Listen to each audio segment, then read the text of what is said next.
Hello. I am at a loss this week for what to say to you. I keep trying to think of stories that I have, stories that you might like to hear, stories I can remember, stories I can only remember a little bit of. But I have nothing. Do you mind that I'm telling you this? Because you see, there is always something to talk about. I trust this. I trust this, especially because I have this uncanny feeling, somehow, that everything I'm saying is being dictated to me from this other force. I would say greater force, but we both know she's not great. She's not exceptionally powerful. She's just in control. So I have a feeling there's still something to say. Let's just take it one sentence at a time, shall we? Everyone is angry with me. Except you, maybe. Well, some of you are angry with me. I know it. I can read. This is what it is, but even those of you who are angry with me, you don't frighten me. It just saddens me. I wish so badly to be loved and beloved and the favorite. Oh, wouldn't it be wonderful to be everyone's favorite? But at a certain point we must leave those fantasies alone, for that is a cup that no one should ever choose to drink from. Anyway, most of you are not angry with me, and I thank you for that. But when I said at first that everyone was angry with me, I meant to say that the ones in the sky are angry with me. The one in the sea seems to have disappeared, so I'm sure he is angry with me. My beloved is, I assume, angry with me, as he always gets when he decides he is, in fact, lonely, not actually angry. That is the difficult thing, distinguishing between longing and hatred. Longing is quite natural. Hatred, well, not really. Not for humans, anyway. That's the problem. I don't know what I am, but I cannot bring myself to hate. Perhaps it's worse that I can let apathy take over sooner than I can resort to hate. And maybe sometimes, as they say, they are the same thing. I have not been sleeping. I have not needed to, I think. I walked the other night through a park. I was alone mostly. It was snowing and it was frigid, but even so I could sense one or two people every now and then. For I walked for hours and hours. What else is there to do with the night but to breathe it in? And I knew that these people I sensed were considering how difficult it would be to enact some kind of violence on me. These people were desperate and longing for something themselves. Most likely money or something they could sell. One glint of my gleaming black eyes and they stopped in their tracks. One flash of my sharp, pearly smile, and they ran. There are times when I am most grateful for my fearsome and awful beauty. One did not run, and I let them approach. Do you want to know what happened to them? No. I don't think you do. I'm not proud, but I'm not sorry. I am apathetic. I'm telling you this to frighten you and to remind you that I'm not one of you. Not always.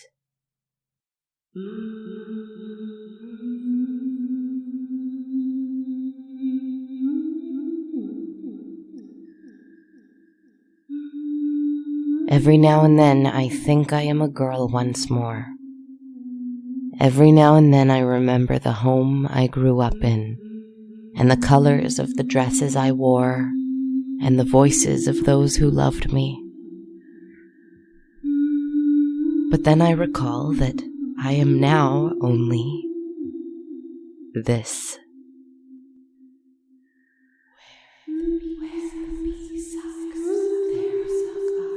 This voice. This face you have been lucky enough not to see so far.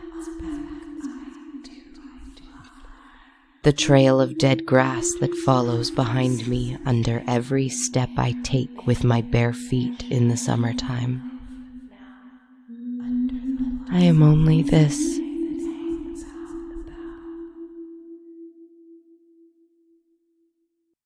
If that is what I decide to tell you, for I am just another story, for all you know. That hurts to say. But I think you know better. You know better than to believe that. You've been with me this long. I think, if you haven't, I apologize that this is the first you're hearing from me. How dreadful.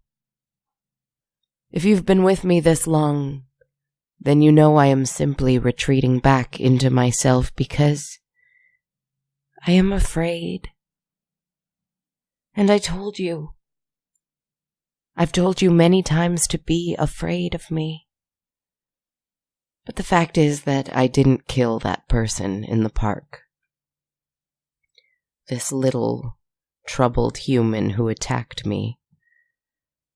I did not kill them, though the desire in me was strong, and though I wanted so desperately to feel that rush again of taking life into myself, so that I might feel alive again, if only for a little. The urge was strong, but I did not do it. I won't tell you what happened, but trust that I restrained myself that much. Because I don't know why.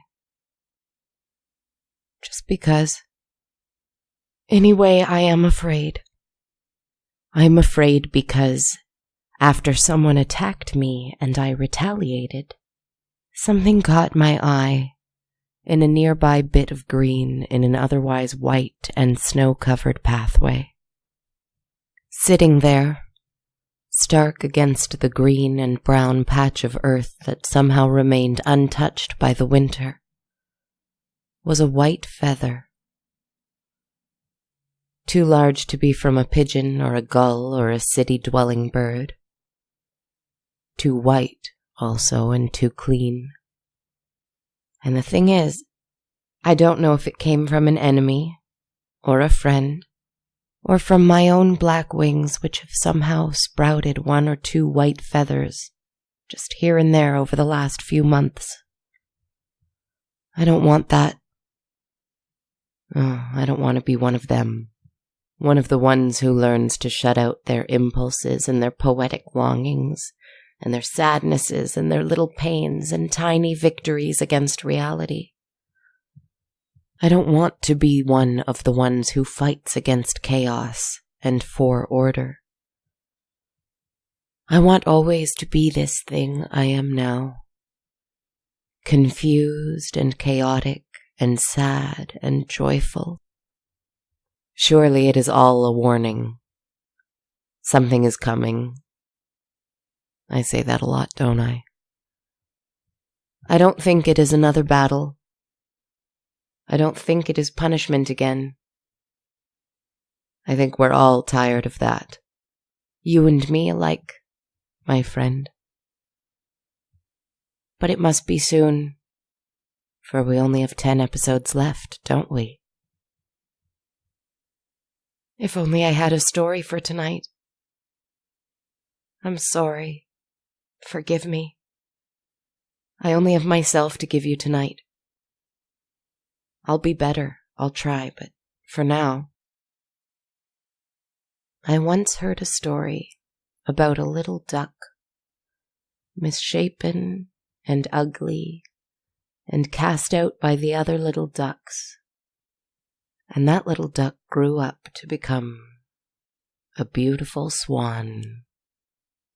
And I once heard the story of a young woman who was once lovely and full of life, but who became a strange dark creature who could only take life to try and replace the one she lost.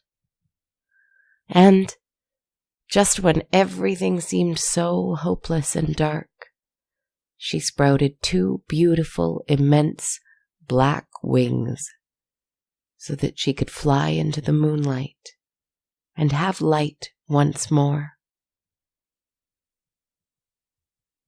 And I once heard a story.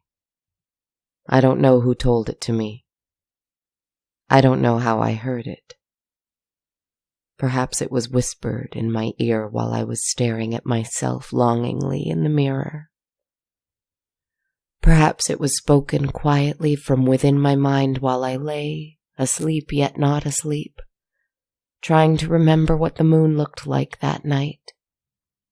Perhaps it was spoken to me in passing on a crowded city street, as I bumped into one person after the next, each of them pretending not to know that I was a wolf among sheep.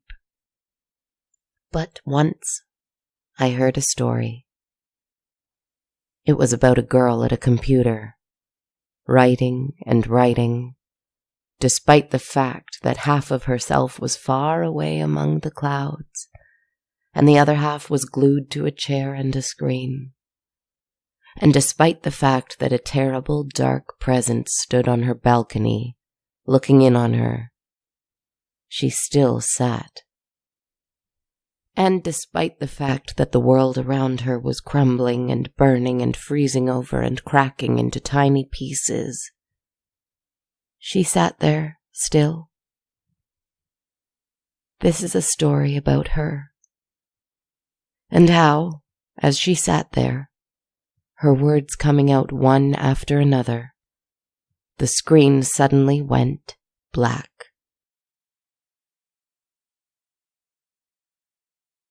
Hello, little one. It's been a long time since we've been this close, hasn't it? Don't be afraid.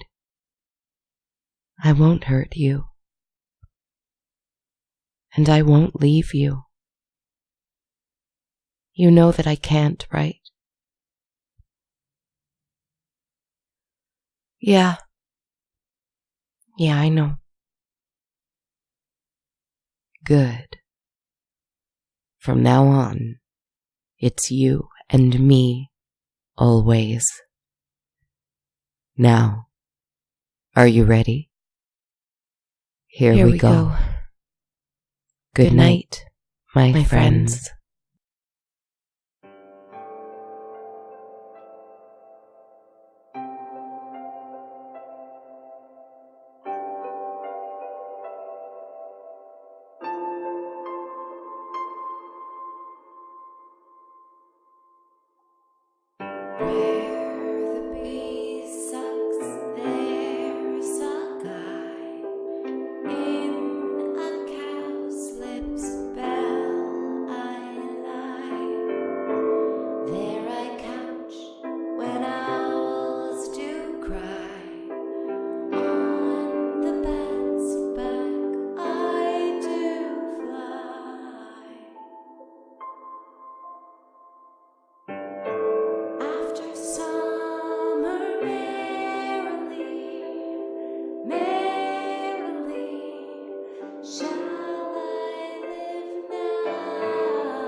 Hello again, friends. Welcome and thank you for listening to episode 90 of On a Dark, Cold Night. This is Kristen, the writer, creator, host, composer, and podcaster behind the show. What a chilly, stormy weekend it's been here. Perfect for telling stories. If only I had one. First off, thanks so much to everyone who voted for us in this year's Audioverse Awards. I'm thrilled to say that our show was among the winners for 3 spoken word categories. We won in the categories of Best Performance of a Spoken Word Production, Writing of a Spoken Word Production, and Best Spoken Word Production. Congratulations to the winners in every category, as well as all the nominees. As I mentioned last week, we're up for 5 Canadian Podcast Awards as well, which is extremely awesome and exciting, including the People's Choice Award, which listeners are allowed to vote in. So, if you enjoy what I do and want to have a say, head on over to awards.podcamptoronto.com. That's awards.podcamptoronto.com, where you can check out all the nominees and vote. If you'd like to help out the show financially, first off, thank you. Second, you can do so by becoming a monthly patron at patreon.com/darkcoldnight, where patrons of any amount receive access to the soundtrack of the podcast. If you'd like to donate just once and aren't interested in that perk, you can buy me a coffee at ko-fi.com/darkcoldnight. You can also buy a t-shirt or hoodie at bonfire.com/on-a-dark-cold-night. They're super comfy. I wear mine all the time. You can also support the show without paying a cent by leaving us a positive review on iTunes, Stitcher, or our Facebook page. Feel free to give me a shout on Twitter at A Dark Cold Night, Instagram at Dark Cold Night Podcast, or my Facebook and YouTube pages, both called On a Dark Cold Night. Thank you again for hanging out with us tonight and listening. Stay warm, stay safe, and be well. Good night, and sweet dreams.